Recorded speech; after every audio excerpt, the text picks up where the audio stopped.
कि अगर तुम्हारे अंदर दम है तो मैं मराठी नहीं बोलता हूँ, महाराष्ट्र से निकाल के दिखाओ मुझे, रहता हूँ वहीं।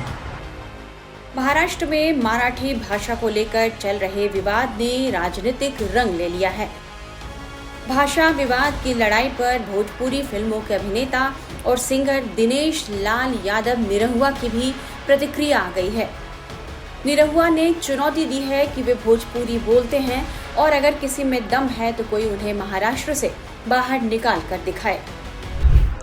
मुझे लगता है ये जो लोग भी करते हैं वो गंदी राजनीति है और ऐसा कहीं भी नहीं होना चाहिए, देश के किसी भी हिस्से में नहीं होना चाहिए। ये देश इसी बात के लिए जाना जाता है कि यहाँ अलग अलग भाषा है, अलग अलग कल्चर है, उसके बाद भी अनेकता में एकता है। यही तो हमारे देश का कल्चर है और यही इसकी खूबी है, खासियत है। तो मुझे लगता है कि इस तरह की जो लोग भी गंदी राजनीति करते हैं उनको नहीं करना चाहिए, उनको संभल जाना चाहिए, क्योंकि ये तोड़ने की राजनीति है। आप राजनीति करिए पर जोड़ने की राजनीति करिए, तोड़ने की नहीं। तो मुझे लगता है अगर कोई इस तरह की बात करता है और किसी में दम है तो हमको महाराष्ट्र से निकाल के दिखाए। अगर मराठी नहीं बोलने पर मैं नहीं बोलता हूं मराठी, मुझे निकाल के दिखाओ कोई। मैं किसी भी नेता को खुला चैलेंज देता हूं कि अगर तुम्हारे अंदर दम है तो मैं मराठी नहीं बोलता हूं, महाराष्ट्र से निकाल के दिखाओ मुझे, रहता हूं वहीं। तो ये गंदी राजनीति नहीं करनी चाहिए, मेरा ये कहना है। नीतीश राणे ने कहा है कि सिर्फ हिंदुओं को टारगेट किया जा रहा है, गरीब हिंदुओं को, किसी मुसलमान को टारगेट नहीं किया जा रहा है। जैसे आमिर खान हिंदी मैंने कहा ना, इस तरह की ना गंदी राजनीति नहीं होनी चाहिए। मैं खुद भी एक पॉलिटिशियन भी हूं, कलाकार भी हूं, पर मैं मानता हूं कि राजनीति कभी भी लोगों के भले के लिए होनी चाहिए, देश के भले के लिए होनी चाहिए। इस तरह की गंदी राजनीति नहीं, महाराष्ट्र कहीं भी ये कंपल्सरी होना चाहिए। बिल्कुल नहीं, बिल्कुल नहीं। देखिए, अगर किसी की क्षमता है कि वो 1, 2, 3, 4, 5 भाषा सीख सकता है तो सीखे, क्योंकि मराठी बहुत अच्छी भाषा है, बहुत प्यारी भाषा है, भोजपुरी जैसे प्यारी भाषा है, गुजराती है, मराठी है, तेलुगु है, तमिल है, कन्नड़ है, सारी भाषाएं बहुत, सबकी अपनी खूबसूरती है। तो वो सबको सीखना चाहिए अगर क्षमता है तो, पर नहीं अगर सीख सकते तो कोई जरूरी नहीं, किसी को जबरी नहीं करना चाहिए। ये गंदी राजनीति है, ऐसा नहीं होना चाहिए। क्या हिंदुओं को टारगेट किया जा रहा है, ये आप भी मानते हैं? मैं ऐसा नहीं मानता। ये किसी को भी, किसी टोपी वाले को नहीं कहते कि आप मराठी बोलो। नहीं, ऐसी बात नहीं है। जो गंदी राजनीति करते हैं वो किसी के नहीं होते हैं, चाहे हिंदू हो चाहे मुसलमान हो। जो गंदी राजनीति करते हैं वो गंदी राजनीति करते हैं और वो किसी के नहीं होते हैं, मैं तो ये मानता हूँ। इसी कड़ी में महाराष्ट्र में हिंदी भाषी लोगों पर हमले करने वालों को अब बीजेपी सांसद निशिकांत दुबे का भी खुला चैलेंज आ गया है। उन्होंने हिंदी भाषी लोगों को मारने वालों से कहा है कि अगर हिम्मत है तो उर्दू भाषी लोगों को मारकर दिखाओ। निशिकांत दुबे का यह बयान ऐसे समय में आया है जब हिंदी के विरोध में उद्धव ठाकरे और राज ठाकरे एकजुट हो गए हैं। देखिए, क्या है कि आप क्या कर रहे हो कि मराठी बोलना होगा? आप किसकी रोटी खा रहे हो? वहां टाटा है, बिरला है, रिलायंस है, कोई महाराष्ट्र में यूनिट नहीं है। सब टैक्स पेयर जो है, टाटा यदि बिहार झारखंड नहीं होता, उस वक्त बिहार नहीं होता, टाटा ने तो पहली फैक्ट्री वहीं बनाई। हमारे पैसे पर पल रहे हो, तुम कौन सा टैक्स देते हो? कौन सी इंडस्ट्री है तुम्हारे पास?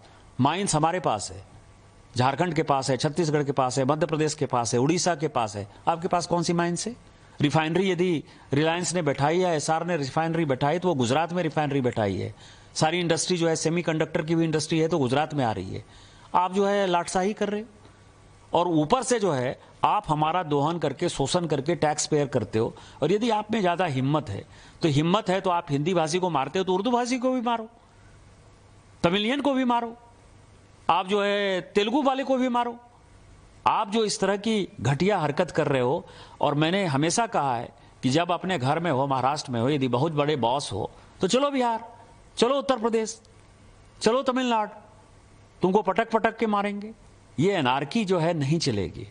हम मराठी का सम्मान करते हैं, मराठी एक आदरणीय भाषा है और हम छत्रपति साहू जी महाराज, छत्रपति शिवाजी जी महाराज, पेशवा, सबका जो है तात्या टोपे से लेके सभी का हम सम्मान करते हैं। उन सबों ने, तिलक हो चाहे लाजपत राय हो, सभी ने जो है आज़ादी के आंदोलन में, गोपाल कृष्ण गोखले हो, सबसे बड़ा योगदान दिया है। हम तो सभी मराठी स्वतंत्रता सेनानियों का सम्मान करते हैं। महाराष्ट्र के स्वतंत्रता में, हमारी भारत की स्वतंत्रता में बहुत बड़ा योगदान है। लेकिन आज जो वोट बैंक की पॉलिटिक्स, बीएमसी का चुनाव होने वाला है और ये उद्धव ठाकरे और राज ठाकरे जो कर रहा है, इससे घटिया कोई काम नहीं हो सकता है और हम इसका प्रतिकार करते हैं।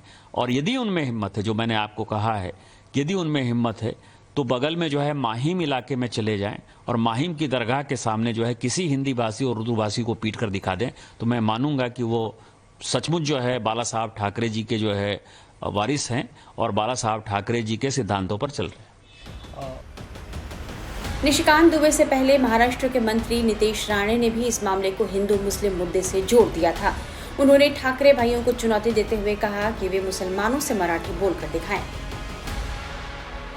मारा गया है ना, एक हिंदू को मारा गया है ना, एक हिंदू को मारा गया है, तो मुझे बोलना है कि इतनी हिम्मत जाके नल बाजार और मोहम्मद अली रोड में दिखाओ ना। वो जो दाढ़ी वाले और गोल टोपी वाले क्या मराठी में बात करते क्या?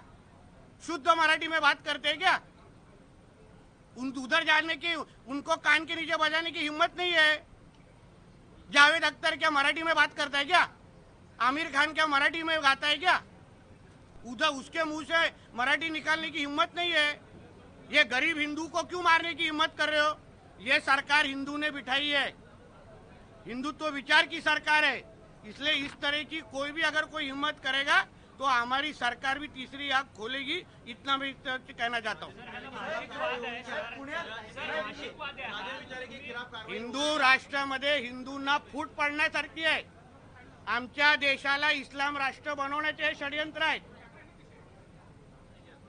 अहो, आमच्या हिंदूंची जनसंख्या मुंबईमध्ये कमी करण्याचे प्रयत्न होत आहेत। लव जिहाद, लँड जिहाद आणि ह्या सगळे नाटकं करून हिंदूंचं पलायन कसं होईल, हे सगळे प्रयत्न, त्याच्यामध्ये हिंदूंनाच मारण्याचे कार्यक्रम होत आहेत।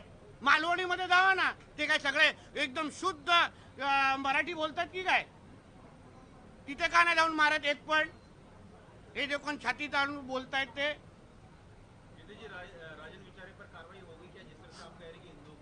सब जो हिंदू के ऊपर हाथ उठाएगा उसके ऊपर कार्रवाई होगी। वैयक्तिक वादाचा कुठला विषय असेल त्यावर आपण बोलू शकत, किसका पर्सनल इश्यू होएगा उसके ऊपर बोल नहीं सकता, मगर अगर इस तरह से कोई दादागिरी हिंदू के ऊपर कोई करेगा तो हमारी सरकार कार्रवाई करेगी। महाराष्ट्र में जारी भाषा विवाद उस घटना से शुरू हुआ जिसमें राज ठाकरे की पार्टी एमएनएस के कार्यकर्ताओं ने मीरा रोड के एक दुकानदार पर इसलिए हमला कर दिया क्योंकि उन्होंने मराठी में बात करने से मना कर दिया, जिसके बाद उनकी दुकानदार से बहस हो गई और फिर उन पर हमला किया गया। कार्यकर्ताओं ने दुकानदारों से माफी मंगवाई और उठक बैठक भी कराई। इस हमले का वीडियो सोशल मीडिया पर तेजी से वायरल हुआ, जिसके बाद 7 लोगों के खिलाफ एफआईआर भी दर्ज की गई। तब से यह मुद्दा महाराष्ट्र में गरमाया हुआ है और इसमें देश के अलग अलग राजनीतिक दलों की प्रतिक्रियाएं आ रही हैं।